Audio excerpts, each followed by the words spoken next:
Bakshaba bisi basi, bakshaba bisi brici, bakshaba bisi thamsi rombai baniya khaimani urofano, bakani shramzak hati shet shramzak muni yagulo, baniya khayna rongni tabu fono kapal chungyakho, patimong koilashoni gurnagar hatiwa.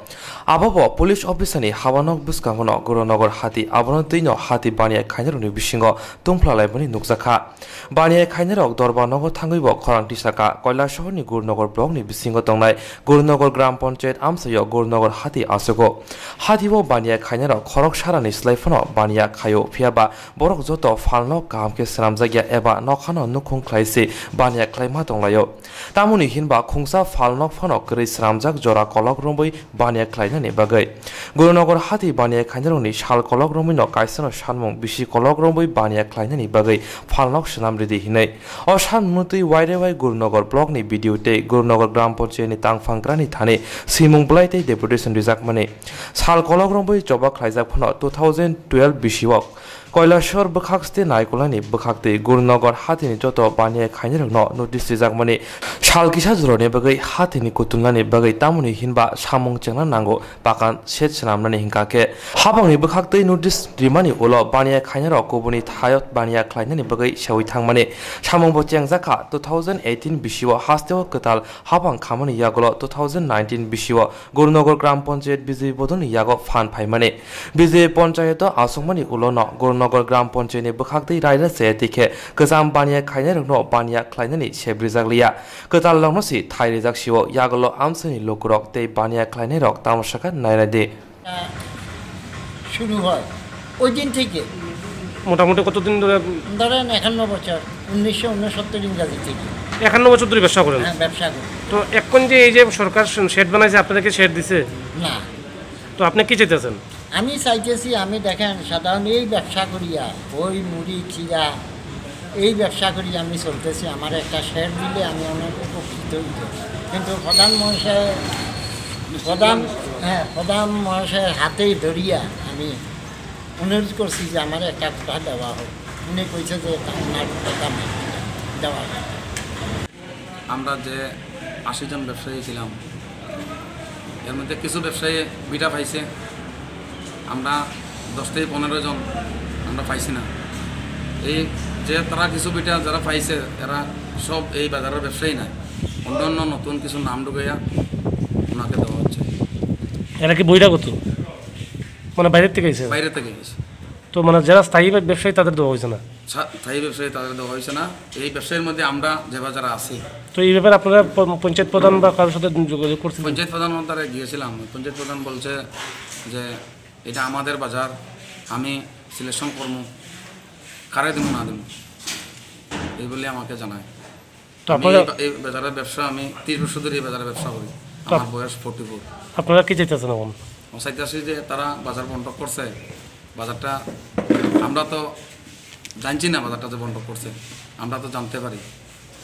আমরা যখন জানলাম যে আমরা beta পাই নাই এরপর আমরা কী করবো, আমরা দৌড়াদৌড়ি করছি, অনেক কিছু করছি, করার পরে আমরা কোর্টের দ্বারস্থ হয়েছি, কেস করছি, উকিলের পরামর্শ করিয়া কেসে তারা সময় চাইছে, 1 মাসের সময় চাইছে, 1 মাসের ভিতরে তারা জবাব দেব। যে আমার বাবা আজকে দীর্ঘ 35 থেকে 36 বছর থেকে এই বাজারে ব্যবসা করতেছে। যখন বাজারটা এখান থেকে সরিয়ে নেওয়া হয়, অস্থায়ীভাবে ওই নিচে বাজার দেওয়া হয়, তখনও আমরা একটা ঘর দেওয়া হয়েছে। তখন থেকে আমরা ব্যবসা চালিয়েই যাচ্ছি, আগেও করছি, এখনও আছে, ওইভাবে চলছে। আমরা ইদানিং যখন শেডটা বন্টন করা হয় ওই শেডের প্রথম লিস্টের মধ্যেই আমরা নাম নাই। আমরা জিজ্ঞাসা করলাম তারা যে কেন থেকে আমরা আজকে এত বছর থেকে আমরা ব্যবসা করতেছি, বাজারের শুরুর থেকেই আমরা ব্যবসা, আমরা রানিং ব্যবসাটাকে কেন লাগে বন্ধ করে দিতেছি, আমরা কীভাবে চলবো, এই ব্যবসার মাধ্যমে আমরা ঘর সংসার চলে, পেট চলে, আমরা কেন লাগে আমরা বঞ্চিত করা হয়। তখন তারা কইতেছে যে আমরা বাজার আমরা কীভাবে বন্টন করবো এটা আমরা জানি, আমরা যারা মনে হইতেছে তারা রেডি নিয়ে আজকে যে দীর্ঘ এত বছর থেকে আমরা এখানে ব্যবসা করতেছি, মানে ওইটার কোনো ভূমিকা রইল না এখানে। আমরা তো আমরা অনুরোধ যেটাই আমরা গড় দেওয়া হোক, সুষ্ঠুভাবে বাজার বন্টন করা হোক, যা হয়েছে এটা ন্যায় হয়েছে না, এটা অন্যায়ভাবে দেওয়া হয়েছে। দীর্ঘদিন থেকে যারা ব্যবসা করতেছে তারা দোকান দেওয়া হয়েছে না। আর যারা নামই আসিল না এই বাজারে ব্যবসা করার লেগিয়া তারার নাম ঢুকিয়ে দেওয়া হয়েছে। এটা তো অন্যায় হইল। আপনি একজন মানে এই এলাকার মানুষ বা এই এলাকা মানে এই বাজারে ব্যবসায়ী হিসেবে আপনি মানে ব্যবসায়ী হিসেবে মানে আপনি কি বক্তব্য থাকবো বা আপনি কি চাইতেছেন? আমি চাইতেছি যে আমরা যতজন ব্যবসায়ী আছি সবার মধ্যে সঠিকভাবে বন্টন হোক, ন্যায়ভাবে বন্টন হোক। আমরা ব্যবসা করতাম এই বাজারে, খাইয়ে বেঁচে যেতাম।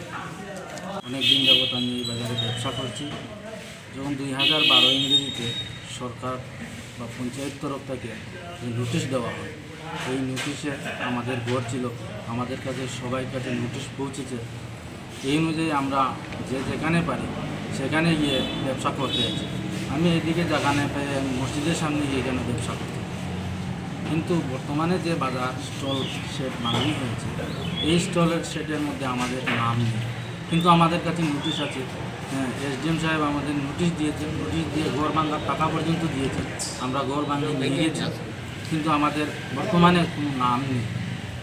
ওনাদেরকে জিজ্ঞাসা করলে কই আমার বাজার, আমি কাকে দিব না দিব, তুমি কোন দিনের ব্যবসায়ী, তোমরা করতে গিয়ে আইলাই, এই সমস্ত কথা। আমরা এই সমস্ত কথা বলার পরে যখন আমরা কোনো সুযোগ সুবিধা না পেয়ে আইনের দ্বারস্থ হয়েছি। আইন যা করবে আমরা তাই মাথা পেতে নেব, আইনকে আমরা সম্মান করি। ব্যবসা বন্ধ নাই, অথচ আমাদের নাম নাই। আমি কয়েকজন লোক আমি বনিয়ে গেছি, কইলাম কিতা ব্যাপার বুঝলাম না, কোন ইস্যুতে আমাদেরকে এইখান থেকে সরিয়ে দেওয়া হয়েছে, কীভাবে সরিয়ে দেওয়া হলো আমি বুঝলাম না। তখন আমরা পঞ্চায়েতের কাছে গেছি, পঞ্চায়েতের কাছে যাওয়ার পরে পঞ্চায়েত প্রধান বলছে আমাদের কাছে তো কোনো পাওয়ার নেই, আমরা কিছু করতে পারবো না, আপনারা বাজার কমিটির কাছে যান। আমরা বাজার কমিটির কাছে আসলাম, বাজার কমিটি বলছে না না আপনারা পঞ্চায়েতের কাছে যান। আবার পঞ্চায়েতের কাছে আসলাম, পঞ্চায়েত বলছে না না এটা বিডিও মহোদয় যান। বিডিও মহোদয়ের কাছে যাওয়ার পরে বিডিও মহোদয় বলছে ওটা তো আমার হাতে কিছু নেই, আপনারা বাজার কমিটির কাছে যান। ওইভাবেই আমাদেরকে ঘুরিয়ে দেওয়া হচ্ছে, একটা জায়গার থেকে আরেকটা জায়গায়, আরেকটা জায়গার থেকে আরেকটা জায়গায়, কোনো মানে আমরা আশ্রয় পাচ্ছি না। তখন এই লিস্টের এগেনস্টে যখন আমরা বঞ্চিত হয়ে গেছি, তখন আমরা কোনো জায়গায় আশ্রয় না পেয়ে আমরা আইনের দ্বারস্থ হতে বাধ্য হয়েছি।